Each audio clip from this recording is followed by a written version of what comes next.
Hey everyone, welcome back to Bryan's Mysteries and Adventures on Trail. Today's video is a little bit different. It is a true story, however it's based on one main story and then some facts from another one, which I'll explain later in the video. It did have a lot of twists and turns and it was quite a nightmare for the people involved. However, at the end, at least for the main suspect, it did have a good outcome for him. Unfortunately, as you'll see, some of the other events still have not been solved. So some of the names and places I have changed just because some of the investigation is still ongoing. A man by the name of Colin was living and working in the United States, working in computers and software. He was very good at his job, very well respected. He was going through a very difficult winter. He had to travel a lot. He had been traveling through Europe. His most recent travel was to England, where he explored various parts of London, which he thoroughly enjoyed. He had never been there. He had always wanted to explore the different parts. It was rainy and foggy, as London weather tends to be. The business trip went out without a hitch, and he had a lot of success in what he was doing there. In fact, due to the success and contacts that he met while he was visiting London and other parts of Europe, he was promoted within his company. Upon his return to the United States, he was in very good spirits. He was happy. He had just moved into a new neighborhood. Things were looking good for Colin. Despite all this, Colin was approaching 35 years old. He was single. He felt that there was something missing from his life. He had always wanted to find a partner and have children. He was just having a really hard time meeting somebody that he connected with. He found himself after work just wandering the streets of DC at the time, which was where he was working after he had gotten back. Many nights he would just get off from work and walk through the streets. Walking was one of his favorite pastimes. His friends, though, had all been encouraging him to try and go out more. So this one night after work, he went to this one bar restaurant that his friends had highly recommended. They said that there was great music, dancing, the people were really nice. He did go to this place. It really wasn't his scene. He just felt uncomfortable, sort of like the odd man out, just standing in the corner watching everybody else dance. So he only stayed there for a few minutes. Then he went to this other place, which was nearby, and he actually ended up talking to the bartender. Her name was Allison. They really hit it off. She said that she was going to be getting off late. If he wanted to meet her for a walk or maybe hang out, go to another place that maybe was open late, he should meet her outside of this one building, which was down the street, maybe about half a mile, which apparently was near where she lived. So Colin left the bar a little bit after they talked some more. He didn't want to disturb her because the bar had been getting busier and busier, headed towards that spot where they had intended to meet. Well, once he got there, he was waiting and waiting, and almost 30 minutes went by past the time that they had agreed to meet. He just started walking away. Just as he was walking away, he heard his name being called. Sure enough, it was Allison coming running up saying, sorry, I'm late. I just got hung up at work, but I'm here. Let me just catch up to you. She caught up to him. They chatted for a while, and they decided that they were going to go down to the shoreline, which was a very popular area. There's a lot of people that would go down to this area. There's a little park on the waterfront, just where you could go and walk and hang out, sit, watch the sunrise or sunset. They both instantly felt this immediate connection. Their conversation just seemed to flow as if they had known each other for years.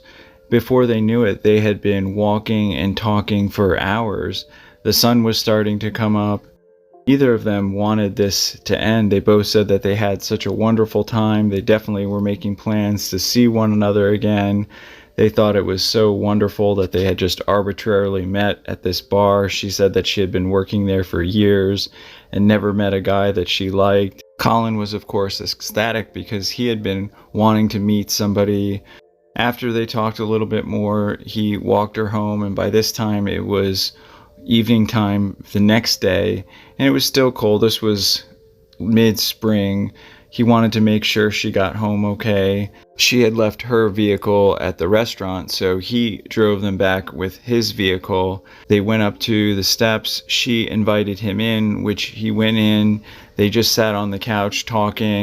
They fell asleep in each other's arms, just watching TV and talking about their past, things that they had gone through, past friendships, their jobs, all kinds of things. They talked for hours until they both fell asleep. The next morning before leaving, they exchanged phone numbers and had planned to call the next day because Colin was attending a protest that day with some of his friends. He said that it was going to take the majority of the day. He also had to work the next few days. She was, of course, very understanding. She had to work at night. They were both very excited about planning their next rendezvous. Colin attended this rally, as he said. He normally said that he would be one of the ones in the front making a lot of noise, but he was so overwhelmed with the thought of Allison and excited about seeing her again that he really just couldn't wait to get home and call her and talk to her again. When he got home, that was his first phone call. He felt it strange because she didn't answer. It went straight to voicemail, so he sent her a bunch of texts. They all went unanswered too. He felt it was a little strange because she had texted him a bunch of times after he had left her apartment that one morning. And then after that, he hadn't heard from her in about 2 days now. He was a little concerned, but he wasn't sure exactly what might have been going on until he got a phone call from one of his friends. This phone call changed Colin's life forever. This friend told him to turn on the news immediately. He thought he'd seen something on the news that reminded him of the woman that Colin had been describing to him. She had the same name, she had the same appearance. Colin went into complete panic mode. He turned on the news. What he saw was beyond disturbing. This woman had gone missing basically the day that he had last seen her. She hadn't shown up for work for 2 days. Her family had reported her missing to the authorities. Colin had no idea any of this was going on. Then, that day that Colin had turned on the news, they had found the remains of a woman near a neighborhood next to the airport. It was all over the news. Every channel was covering it. Based on what he heard on the various newscasts, the description of the victim, he was pretty sure, based on other things that he had heard, various other media outlets, that it was Allison, and his heart just sank. Not only was this a woman that he basically fell in love with at first sight and was so excited to spend more time with, he knew that he was one of the last people to probably have been seen with her, so he didn't know what to do. He knew he had to go and talk to the police. He talked to one of his friends. One of his friends said that he should have a lawyer first. The other one said no. He didn't know what to do. He went down to the scene, and of course it was just a mad scene. Police cars everywhere, investigators everywhere, the forensic teams were there doing their analysis. He didn't know what to do. He didn't know who to talk to. He just approached one of the uniform officers, basically gave him a short synopsis of the last time he had seen Allison, because at this point her identity had been confirmed. It was all over the media. At one point he actually passed out because he just couldn't handle the stress of losing her, then also the stress of knowing what he was going to have to go through with the police. He knew that he hadn't done anything. He didn't know how any of this worked. The police officer that he did come in contact with gave him his card and said that he needed to come in the next day for an interview with one of the detectives. Of course, Colin, being the type of citizen that he was, he agreed to this. Meanwhile, the investigation went on. The forensics teams continued to collect clues. The media was giving all kinds of wild speculation. At this point, they had picked up on the fact that Colin had been seen with her and had spent a lot of time with her that night. They at that point weren't sure of the time of death. Colin was shocked when the next day 2 uniformed police officers came to his house roughly at 7 p.m. They told him that they were going to be taking him down to the station. He didn't know anything about what his rights were, so he just agreed to this. He said that he had nothing to hide. He wanted to make sure that he could give them any information that he had that could help with the investigation. At this point, he got in the policeman's cruiser and headed down to the station. Now, at this point, Colin had not slept for almost 2 straight days. He was exhausted. He was beyond upset. They started the interrogation, and unfortunately, since he didn't have a lawyer advising him on certain things, and what he later reported, he had what is called a bully cop that was pressuring him to answer all these questions that he felt uncomfortable with. But unfortunately, Colin lied and said that he had not spent the night at Allison's apartment that evening, even though he had. He was panicking. He felt at this point that the police officers were trying to point towards him as the main suspect because they were saying that he was the last person to see Allison alive, or at least whom they believed was the last person to see her alive. Unfortunately, things didn't get any better in the next few days because the DNA evidence and forensic evidence started coming back. They found forensic evidence that Colin had been in the house. They caught him in that lie. He explained to them he was just scared. He didn't want to admit that he was there because he thought that they would try and blame him. He said all they did was talk, sit on the couch in her bed, eat pizza, watch TV. All they did was hug. They didn't even kiss. They just talked into the night. They exchanged phone numbers in the morning, and they had planned to get together in the next couple of days, and that was the last that he had heard from her. He said that he had gone to work and a few rallies with some friends, which could all be corroborated. However, the police just didn't want to seem to believe any type of action that he was telling them. He was given a very hard time. Colin finally did get a lawyer. The police did interview a lot of other people in Allison's life. They brought in all of her coworkers from the restaurant bar from that evening. All of them reported that Colin and Allison were having a great time. Allison spoke very highly of Colin and was looking forward to spending time with him. She thought he was a great guy. She had even called her best friend after Colin had left that morning and said that, "I think I just met my future husband. We spent so much time together. We walked on the beach. We talked for hours. It was just the most amazing time I've had in years." All the people they brought in, no one had one bad thing to say about Colin. Colin had no prior criminal record. They were just intent on what Colin said, pinning this crime on him. Not only that, unfortunately, during the forensic investigation, they also found Colin's DNA of various things, hair and some other fibers, including some of his DNA under her fingernails. However, he explained that because they were walking on the beach, they had been climbing on these rocks and she had slipped. She had grabbed him to hold on. That's how that came to be, which he was telling the truth. But of course, the police and everyone else involved in this investigation weren't buying any of what he was saying, unfortunately. This was all beyond devastating to Colin. Not only that, he wasn't even allowed to attend Allison's funeral, which was devastating to him. He was eventually charged with second-degree murder of Allison and had to go to trial for this. The police also had cell phone pings which put him in and around the area where her remains were found.